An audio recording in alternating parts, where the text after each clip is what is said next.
जो भारत सरकार आज अपने शिक्षा में असफल होते हुए दिखाई दे रही है, अपने यहाँ के विद्यार्थियों को, पूरे भारत के विद्यार्थियों के भविष्य को दाँव पे लगा दी है और इतने पेपर लीक होते हैं।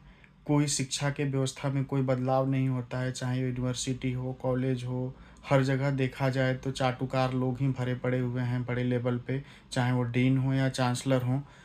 और वो या तो किसी के, यदि आप देखेंगे तो 60% से 70% ऐसे निकल जाएँगे, या तो वो किसी पुराने प्रोफ़ेसर के बच्चे हैं, या तो वो किसी नेता के लड़के हैं, या फिर किसी नेता परिवार से जुड़े हुए व्यक्ति हैं। ऐसे लोगों को यूनिवर्सिटी कॉलेज में बैठा दिया गया है और एक नई यूनिवर्सिटी नहीं बन रही है। शिक्षा व्यवस्था में कोई बदलाव नहीं आ रहा है और ऐसे समय पे एक जौहर यूनिवर्सिटी है आजमगढ़ में, उसको तोड़ने की, डेमोलिश करने की बात हो रही है। यदि यूनिवर्सिटी के पढ़ाई से आपको प्रॉब्लम है, सिलेबस से प्रॉब्लम है, उसके व्यवस्था से प्रॉब्लम है, तो आप उसको बदलिए, आप उसको डिसिप्लिन में लाइए। आप तो अपने शिक्षा को डिसिप्लिन कर नहीं पा रहे हैं। आपके यहाँ जो खराब रोड है, उस रोड को नहीं बदल पा रहे हैं। आप अपने यहाँ के जो खराब स्वास्थ्य व्यवस्था है, उस स्वास्थ्य व्यवस्था को नहीं बदल पा रहे हैं। आपके यहाँ जो करप्ट लोग हैं, आप उस करप्ट लोग को नहीं बदल पा रहे हैं। आप कुछ बना तो नहीं पा रहे हैं आम जनता के लिए, लेकिन आम जनता और विद्यार्थियों के लिए बने हुए कॉलेज और यूनिवर्सिटी को आप तोड़ने की बात करते हैं।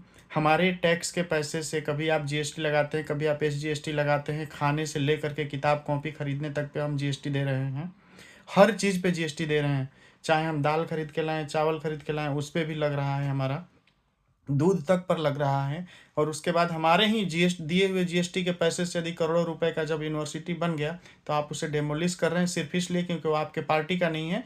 यदि आपके पार्टी में आज ही ज्वाइन कर ले तो वो बिल्कुल साफ सुथरा हो जाएगा व्यक्ति। तो आप लोग पार्टी से ऊपर उठ करके आप लोग ये शिक्षा व्यवस्था को पार्टियों से क्यों जोड़ते हैं? मेरी भारत सरकार से निवेदन है और अपने जुडिशियरी से भी, कि इन सब चीज़ों, ये सब चिंता का विषय है। इस पे ध्यान देना चाहिए कि ऐसा क्यों हो रहा है। हमारी शिक्षा व्यवस्था, स्वास्थ्य व्यवस्था और एडमिनिस्ट्रेशन, ये सब हमारा कैसे, मतलब ये राजनीति से कैसे जुड़ गया। जुडिशियरी हमारा कभी कभी ऐसा लगता है कि राजनीति से प्रेरित है। ये सब कैसे होने लगा? ये नहीं होना चाहिए। हम अपने जुडिशियरी से हाथ जोड़ के नम्र निवेदन करेंगे कि कृपया इन सब चीज़ों पे ध्यान दिया जाए, ताकि हमारे देश के भविष्य को बचाया जा सके। बीजेपी का क्या है, आज कितना भी लूट करके वो दूसरे दूसरे देशों में भाग जाएंगे। वहाँ की जनता का क्या? आप कितने दिन तक 2 किलो 3 किलो अन्न दे करके लोगों को अपना गुलाम बना करके रखेंगे? कभी तो उनको अपने पैर पे खड़ा होने दीजिए। एक तुवालू जैसा देश, जो भारत से अच्छा पर पर्सन कैपिटा रखता है, जिसका $100 मिलियन से कम का इनकम है, फिर भी लानत है आपके $4 मिलियन की इकोनॉमी पे, $4 ट्रिलियन की इकोनॉमी पे, जब आप अपने देश के लोगों को असुरक्षित महसूस कराएंगे।